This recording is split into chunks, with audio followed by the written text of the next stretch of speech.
Boa noite, galera. Que bom poder falar novamente a vocês.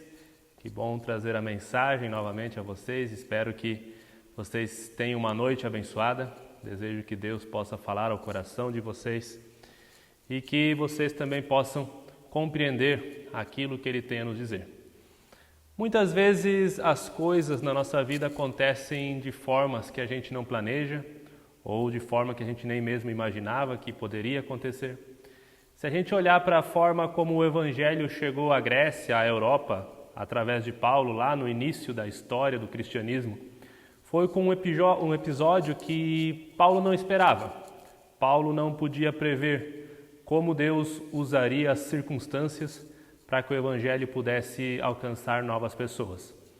Depois de fazer algo que foi muito bom, depois de ter expulsado um espírito maligno de uma moça que era possuída, Paulo foi preso por causa disso e nesse contexto de prisão, Paulo proclama o Evangelho. E esse momento foi impactante para a sua vida, foi impactante para a vida das pessoas que foram alcançadas por essa mensagem. E hoje eu quero mostrar para nós esse impacto na vida de Paulo e também, principalmente, o comportamento e a atitude de Paulo diante dessas situações de prisão, situações de dificuldade. E para isso eu vou ler alguns textos com vocês. Começo lendo o texto de Atos, capítulo 16, versículo 40, que diz: Depois de saírem da prisão, Paulo e Silas foram para a casa de Lídia, onde se encontraram com os irmãos e os encorajaram, e então partiram. Nesse versículo nós temos um Paulo preocupado em encorajar aqueles que não haviam sido presos, mas que estavam abalados com a sua prisão. Diante da forma como Paulo foi tratado, diante da forma como ele teve os seus direitos de cidadão desrespeitados, um processo de julgamento que deveria ter acontecido foi negado, foi burlado, tudo isso gera indignação em todos, não só nos dois que foram presos, não só nos dois que sofreram. Deve ter gerado também um certo medo, uma preocupação, porque se eles estavam tratando assim, Paulo e Silas, por que não faria o mesmo com os outros? Mas a Bíblia mostra que Paulo conforta e encoraja esses irmãos. Lá em Filipenses, capítulo 1, Paulo volta a encorajar os irmãos, agora em outro lugar, outra comunidade, mas ele está novamente preso e ele escreve para a comunidade de Filipenses e ele diz assim, lá em Filipenses, capítulo 1, 12 a 14. Quero que saibam, irmãos, que aquilo que me aconteceu tem servido para o progresso do Evangelho. Como resultado, tornou-se evidente a toda a guarda do palácio e a todos os demais que estou na prisão por causa de Cristo. E os irmãos, em sua maioria, motivados no Senhor pela minha prisão, estão anunciando a palavra com maior determinação e destemor. Paulo não se faz de vítima da situação, ele não supervaloriza o seu sofrimento, mas ele está falando como a sua reação diante da prisão está produzindo ânimo em outras pessoas para que elas proclamem o Evangelho. Paulo sabia que ele não era o único que estava sofrendo perseguição. Paulo sabia que existiam outros que estavam presos, mas ele usa isso para fortalecer os irmãos, para transmitir uma mensagem de ânimo. Ele diz que não importa o que fazem conosco, nós temos uma fonte de forças que não é momentânea, mas é eterna. É por isso que ele afirma mais adiante, lá no capítulo 4, tudo posso naquele que me fortalece. Paulo está afirmando que a nossa força não depende dos momentos em que vivemos, não depende da abundância, da fartura ou da necessidade, mas é Deus quem nos fortalece.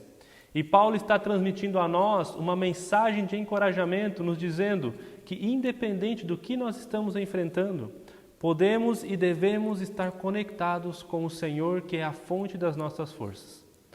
Na ocasião da prisão dele, que nós vimos lá no texto de Atos, podemos ler no capítulo 16 que, depois de serem açoitados, o que já era um castigo imenso, Paulo e Silas foram amarrados em troncos. Pela pesquisa, indica que muito provavelmente eles foram amarrados de ponta cabeça. Mas, ainda assim, depois de tanto sofrimento, o texto diz que por volta da meia-noite, os dois estão orando e cantando louvores e os outros presos ouviam. A Bíblia nos ensina que se alguém está entre nós contente, devemos cantar com ele. Se alguém entre nós está aflito, devemos orar. E eu imagino que aquilo que os dois enfrentavam na prisão era uma mistura de aflição e contentamento. Contentamento por aquilo que Deus estava fazendo, pelo privilégio de sofrer por Cristo, mas aflição pelo sofrimento, aflição pela angústia que eles estavam passando. Mas o fato é que eles não se assustam com a situação. Eles não fogem da Macedônia como alguém que acredita, olha, eu não estou no lugar certo, aqui não é o meu lugar. As coisas não estão dando certo para mim, então eu vou embora. Mas ele entende que está obedecendo ao Senhor e que o Senhor o chamou para estar naquele lugar. E que Deus vai fortalecê-lo, vai capacitá-lo para a missão que ele tem para fazer ali. Esses textos que falam sobre as lutas de Paulo enfatizam duas coisas. Deus me fortalece em meio às aflições, em meio às perseguições. E enfatiza também que a palavra é anunciada mesmo naquele lugar, em meio a tanto sofrimento. O que importa não é a minha condição, mas sim se o Evangelho está avançando. E quando eu não aguento mais, eu posso contar com as forças que vêm de Deus. E por que eu falo tudo isso? Para que expor toda essa situação de Paulo? A gente precisa entender essas coisas para que a gente consiga descansar em Deus. Entender essas coisas nos faz entender que os momentos de aflição podem ser também momentos de fortalecimento. Nos faz compreender que coisas ruins acontecem também com pessoas boas e que Deus pode usar essas situações para que nós saiamos delas mais fortes, melhores, mais fortes e para que o Evangelho seja anunciado. Deus não apenas sabe o que nós enfrentamos, as dificuldades que nós passamos, Ele passa por essas situações com a gente. Ele não nos deixa sozinho, Ele sempre está do nosso lado. Essa é a promessa dele. Jesus diz, eu estarei com vocês todos os dias. Isso é, todos os dias mesmo. Não é só nos dias bons. Não é só quando a coisa está legal. Mas é nos dias ruins, nas aflições, nas angústias. Mas ele diz também, no mundo vocês terão aflições.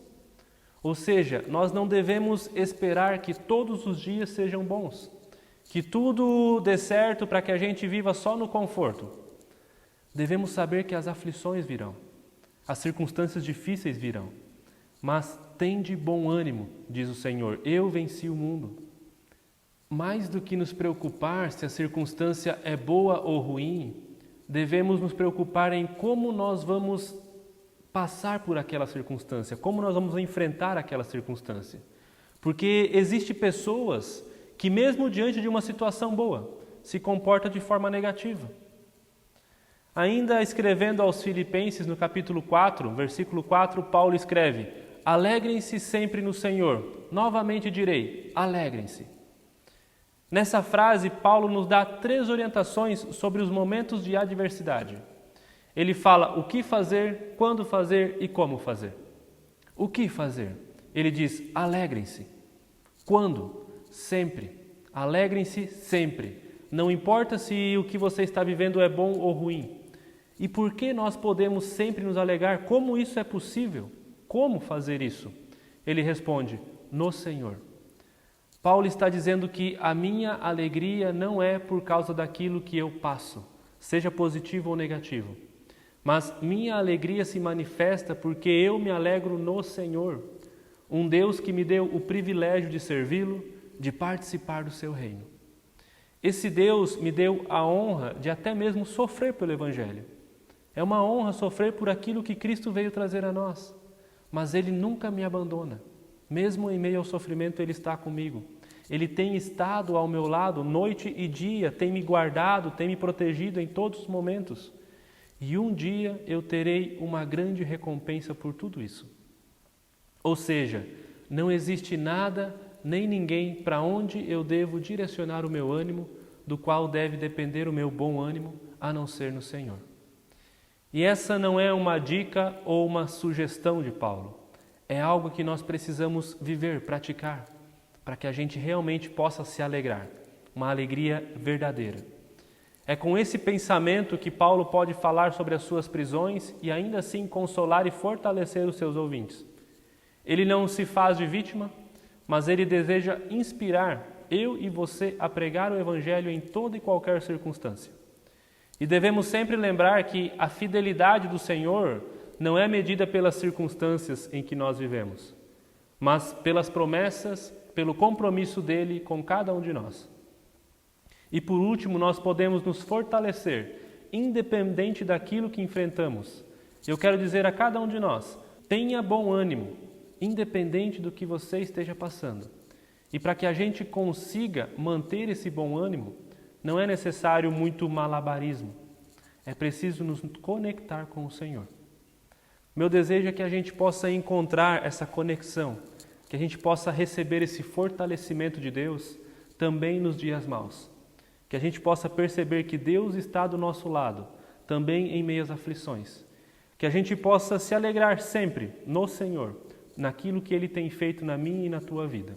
Eu sou muito grato a Deus por tudo que Ele tem feito na minha vida. Sou muito grato a Deus por este grupo, que mesmo à distância, eu estando à distância de vocês, se mantém. Isso é uma prova da fidelidade de Deus para comigo e para com vocês. Que a gente possa se fortalecer nessa fidelidade. Convido você a ter um momento de oração comigo. Senhor Deus, muito obrigado por tua fidelidade. Muito obrigado pelo teu cuidado. Muito obrigado porque o Senhor nos chama a participar do teu reino, Pai. Obrigado porque até mesmo o sofrimento é algo que contribui para que o reino, que o Evangelho seja levado adiante. Nos dê sabedoria para entendermos o porquê do nosso sofrimento, para entendermos como manifestar o Teu Evangelho em meio ao nosso sofrimento, Pai. Nos dê força para suportar quando a gente imagina que não é mais capaz, que a gente possa contar com a Tua força, com o Teu cuidado, com o Teu agir. Que a gente possa se lembrar de que Tu estás conosco todos os dias até o fim dos séculos. Em nenhum momento nós estamos sozinhos, Pai. Que o Senhor possa nos capacitar a sermos uma geração que leva o Teu Evangelho até os confins da terra como o Senhor deseja. Nos usa, nos abençoa conforme a Tua vontade. Entrego em Tuas mãos este grupo de jovens, que o Senhor possa usá-los e abençoá-los, Pai. Que o Senhor possa mostrar a eles que eles são ferramentas em Tuas mãos. No nome de Jesus Cristo, Teu Filho. Amém. Galera, eu estou gravando esse vídeo muito feliz, com a possibilidade de que seja a última gravação que eu faço para vocês, pelo menos por um bom período. Se tudo correr bem como está correndo até agora, como planejado, no próximo fim de semana eu estarei com vocês. Talvez ainda não como eu gostaria, vou ter que ver uma questão de quarentena, mas a fronteira abriu, nos deu a possibilidade de passar. Eu peço que orem também para que tudo corra bem, para que a mudança possa ocorrer ao longo dessa semana. Desejo a todos um forte abraço, desejo que nós possamos estar juntos muito em breve. Até mais!